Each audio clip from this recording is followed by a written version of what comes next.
बिस्मिल्लाहिर्रहमानिर्रहीम। अस्सलामुअलैकुम। मैं हूं नुमान रशीद और आप देख रहे हैं मेरा YouTube channel something about statistics. मैं अपने इस यूट्यूब चैनल पर, इस लर्निंग प्लेटफॉर्म पर आपको वेलकम कहता हूं।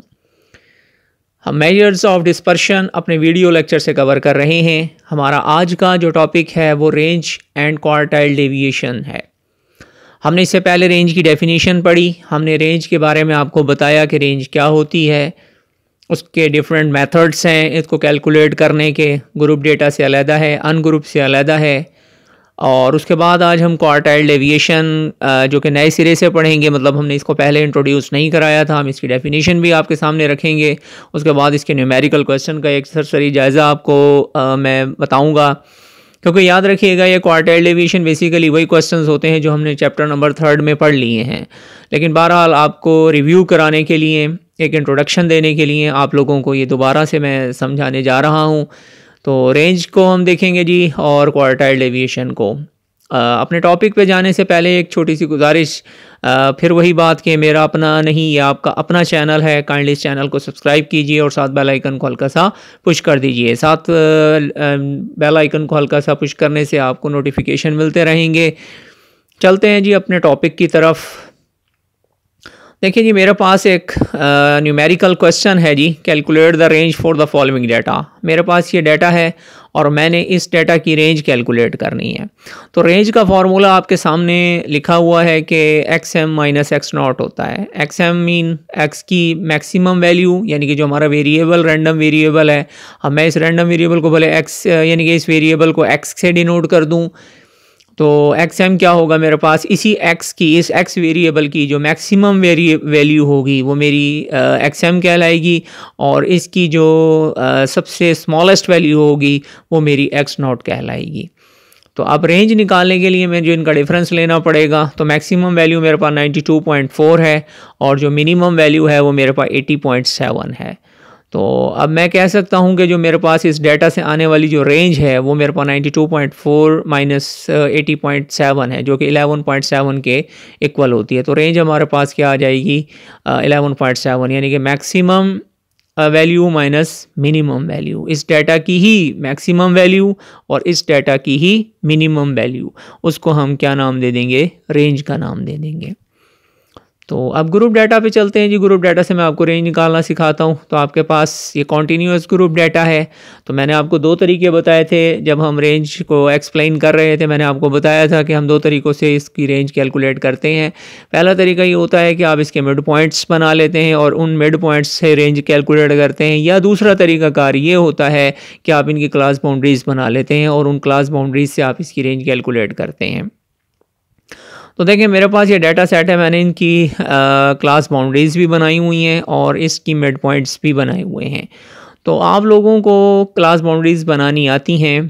क्लास बाउंड्रीज़ बनाने का तरीकाकार आपको फिर बता देता हूँ। आपने इस सेकंड क्लास की ये जो लोअर क्लास बाउंड लिमिट है इसको देखना है, और इस क्लास की जो अपर लिमिट है उसको देखना है। आप देखें कि 75 है और वो 74 है, तो 75 माइनस 74 कितना हो जाता है जी, 1 हो जाता है। तो 1 को आप करेंगे जी 2 पे डिवाइड, कितना आ जाएगा जी हमारे पास 0.5। तो अब 70 में से 0.5 माइनस करना है और इस 74 में 0.5 हमने ऐड करना है। तो इस जो लेफ़्ट साइड वाली होंगी उसमें 0.5 माइनस होता जाएगा, और ये जो हमारे पास बाद वाली अपर लिमिट्स हैं उसके अंदर 0.5 ऐड होता चला जाएगा। तो ये 69.5 है, ये 74.5 है, ये 79.5 है, ये हमारे पास आ जाती हैं। और मिड पॉइंट्स आपको आते हैं। आप क्या करते होते हो कि लोअर और अपर लिमिट को ऐड करते हैं और इसको 2 पे डिवाइड कर देते हैं, तो हमारे पास मिड पॉइंट्स आ जाते हैं। तो 72, 75। अगर मैं रेंज अब मिड पॉइंट से कैलकुलेट करूं तो मेरे पास क्या तरीकाकार होगा जी इसका, 72 मेरे पास मिनिमम होगी और 97 जो है वो मैक्सिमम होगी। तो आपके पास रेंज की ये रेंज का आंसर आ जाएगा 97 माइनस 72 दैट इज़ 25।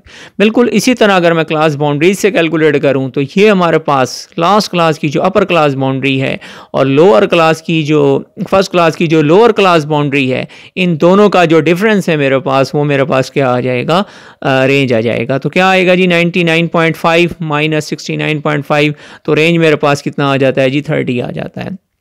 याद रखिएगा कि ये ज़रूरी नहीं है ये ज़रूरी नहीं है कि आपके पास दोनों मेथड से रेंज का आंसर सेम आए, ये ज़रूरी नहीं है, डिफरेंस इसका आएगा। बहरहाल ये एक रफ़ मेथड है जो हमें डिस्पर्शन बताता है कि डेटे के अंदर डिस्पर्शन क्या है।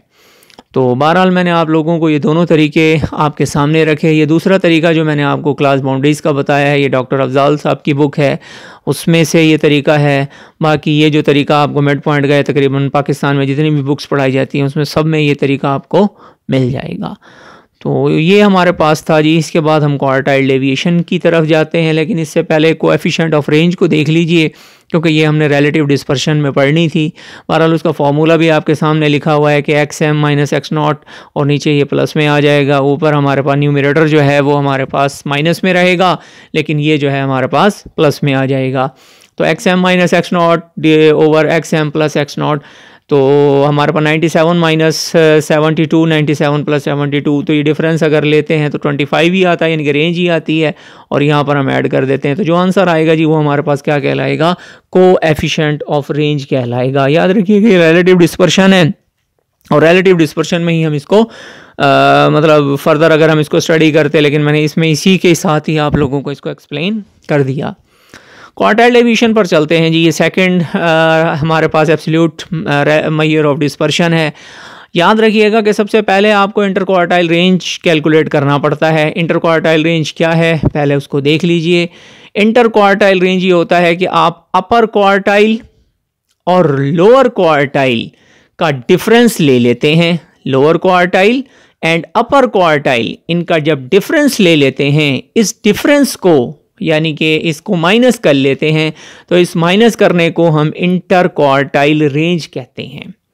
अपर क्वार्टाइल माइनस अपर क्वार्टाइल माइनस लोअर क्वार्टाइल, ये जो डिफरेंस आता है, इस डिफरेंस को हम इंटर क्वार्टाइल रेंज का नाम दे देते हैं। तो अब हमारे पास सेमी इंटर क्वार्टाइल रेंज भी क्वार्टाइल डेविएशन को कहेंगे, या सिंपली अगर हम क्वार्टाइल डेविएशन ही कहें तो क्वार्टाइल डेविएशन का नाम भी दे सकते हैं। तो अब बेसिकली इंटर क्वार्टाइल रेंज को अगर हम 2 पे डिवाइड कर दें तो वो क्वार्टाइल डेविएशन बन जाता है। या इसको फिर हम क्या कहेंगे कि क्योंकि हम इंटर क्वार्टाइल रेंज को हाफ कर रहे हैं, सेमी कर रहे हैं, तो इसलिए हम इसे क्या कह देते हैं, सेमी इंटर क्वार्टाइल रेंज, या दूसरे लफ्ज़ों में क्वार्टाइल डेविएशन कह देते हैं। फिर सुन लीजिए हम कर क्या रहे हैं, हम कर ये रहे हैं कि हम Q3 में से Q1 को माइनस करते हैं, जो आंसर आता है वो इंटर क्वार्टाइल रेंज कहलाता है। हम इस इंटर क्वार्टाइल रेंज को 2 पे डिवाइड कर देते हैं, तो उसे हम क्वार्टाइल डेविएशन कहते हैं, या इसको सेमी इंटर क्वार्टाइल रेंज का नाम दे दिया जाता है। तो आप इसकी डेफिनेशन देख लीजिए। द क्वार्टाइल डेविएशन और semi inter quartile range is defined as the value obtained by the half of the difference between upper quartile and lower quartile denoted by Q dot D। तो आप इसको denote भी किससे कर देंगे, Q dot D से। Q stand for quartile and D stand for deviation। तो quartile deviation सादा लफ्ज़ों में सुन लीजिए कि अपर क्वार्टाइल में से लोअर क्वार्टाइल को माइनस कीजिए, जो आंसर आता है उसे 2 पे डिवाइड कर दीजिए, वो हमारे पास क्वार्टाइल डेविएशन कहलाता है। अब Q3 Q1 आप लोगों ने सिंपली थर्ड चैप्टर में पढ़ लिए हैं। आप उसको मेरी डिटेल से वीडियो देख लीजिएगा, लेकिन बहरहाल मैं यहाँ पर भी आपको एक न्यूमेरिकल उसका कराता हूँ। तो अगर जो हमारे पास अनग्रुप डेटा है तो उससे भी आप लोगों ने कैलकुलेट करके देखा था, और जो हमारे पास डिस्क्रीट ग्रुप डेटा था या कॉन्टीन्यूस ग्रुप डेटा था उससे भी आपने इसको कैलकुलेट कर लिया था। बहरहाल मैं आपके सामने एक क्वेश्चन रख देता हूँ, आप देख लीजिए, इसको तफसील से देख लीजिए। ये मेरे पास जी एक अनग्रुप डेटा है, और मैंने सबसे पहले इस अनग्रुप डेटा को, आप देख लीजिए आपकी स्क्रीन पर भी ये इस वक्त नज़र आ रहा होगा, मैंने इस अनग्रुप डेटा को सबसे पहले क्या किया है, अरेंज किया है। और अरेंज कर लेने के बाद फिर इसको हमने Q1 निकाला है, और Q1 के लिए भी आपके पास वही मेथड है जो हमने अपने कल चैप्टर नंबर 3 में पढ़ लिया था। इसमें मज़ीद मुझे एक्सप्लेन करने की ज़रूरत नहीं पड़ेगी, क्योंकि ये आपने पहले टॉपिक पढ़े हुए हैं। अगर फिर भी आपको डिफ़िकल्टी फ़ील होती है, किसी किस्म का भी कोई मसला होता है, तो आप मेरी उस वीडियो को विज़िट कीजिए जिसमें मैंने क्वार्टाइल, डिसाइल और परसेंटाइल को एक्सप्लेन किया है। वो तकरीबन मेरी 40 मिनट्स की वीडियो है जिसमें मैंने सारे टॉपिक्स इसमें कवर किए हैं, जिसमें मेरे पास डिस्क्रीट ग्रुप डाटा है, कंटिन्यूस ग्रुप डाटा है, ये सारे मेरे पास आ जाते हैं। तो बहरहाल मैंने Q1 निकाला है, इसी तरह करके फिर Q3 निकाला है और उसके बाद क्वार्टाइल डेविएशन निकाला है जो मेरे पास 24.246.88 आ जाता है। इसी तरह अगर मुझे इसका coefficient of quartile deviation calculate करना है तो फिर मेरे पास ये फार्मूला बनता है कि Q3 माइनस Q1 और Q3 प्लस Q1। याद रखिएगा कि ये Q3 माइनस Q1 है और इसको हम लोग यूँ लिख लेते हैं कि इसको आप लोग करते हैं 2 पे डिवाइड, ये याद रख लीजिएगा। यानी कि Q3 माइनस Q1 यहाँ पे आएगा हमारे पास डिवाइडेड बाय 2, यानी कि इसे हमें क्या करना पड़ेगा जी, 2 से डिवाइड करना पड़ेगा। बिल्कुल इसी तरह मुझे इसको भी क्या करना पड़ेगा जी, 2 से डिवाइड करना पड़ेगा। लेकिन क्योंकि 2 जो है वो फिर जाके कैंसिल हो जाता है, इसलिए मुझे मज़ीद इसको टू को लिखने की ज़रूरत नहीं पड़ती। यानी कि ये 2 जो है वो इस 2 से कैंसिल हो जाएगा। तो सादा लफ्ज़ों में मेरे पास जो आंसर आएगा वो Q3 माइनस Q1 आएगा और प्लस Q3।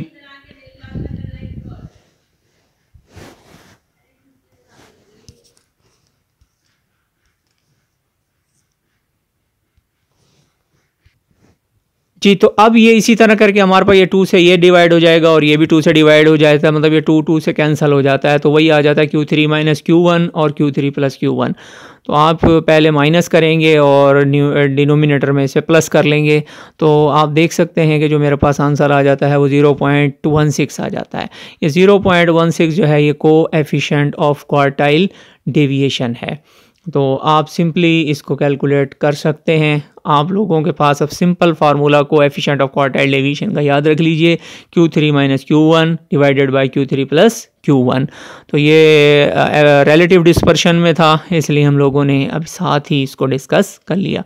ये मेरे पास जी कंटिन्यूस ग्रुप डाटा है और कंटिन्यूस ग्रुप डाटा से आपको पहले पता है कि जब भी हमारे पास इस तरह का डाटा आएगा तो हमें उसकी क्लास बाउंड्रीज़ बनानी पड़ेंगी, क्यूमुलेटिव फ्रीक्वेंसी कैलकुलेट करनी पड़ेगी और उसके बाद फिर इन फार्मूलों का सहारा लेना पड़ेगा।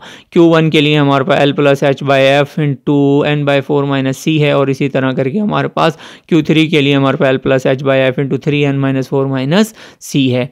तो ये जो फार्मूलाज हैं ये आप लोग मेरी जो प्रीवियस वीडियोस हैं उनसे डिटेल में आप जाके देख सकते हैं। ये कोई नया टॉपिक नहीं है जो मैं आप लोगों को दोबारा से पढ़ाऊँ, आप देख सकते हैं। बहरहाल उसके बाद जब हमारे पास Q3 और Q1 आ जाएगा स्टूडेंट्स, तो हम लोगों ने क्या करना है, डिफरेंस लेना है और हमारा कैलकुलेशन कंप्लीट हो जाती है। तो बस ये आज का टॉपिक जो है मेरे पास आप लोगों के लिए इतना ही है। फिर दोबारा एक बार क्वार्टाइल डेविएशन को देख लीजिए, पहले इंटर क्वार्टाइल रेंज को समझ लीजिए कि Q3 में से Q1 को माइनस करते हैं तो जो आंसर आता है उसे इंटर क्वार्टाइल रेंज कहते हैं। इसी इंटर क्वार्टाइल रेंज को अगर हम 2 पे डिवाइड कर देते हैं तो क्वार्टाइल डेविएशन आ जाता है, जिसको सेमी इंटर क्वार्टाइल रेंज का नाम भी दे देते हैं। क्योंकि सेमी इंटर क्वार्टाइल रेंज इसलिए हम कह रहे हैं क्योंकि उसकी रीज़न ये बनती है कि हम इसे इंटर क्वार्टाइल रेंज को 2 पे डिवाइड कर रहे होते हैं। तो बस ये आज का टॉपिक इतना ही है, मिलेंगे इंशाल्लाह अपने नेक्स्ट वीडियो में। जब तक के लिए अपना बहुत सा ख्याल रखिएगा। अल्लाह हाफिज़।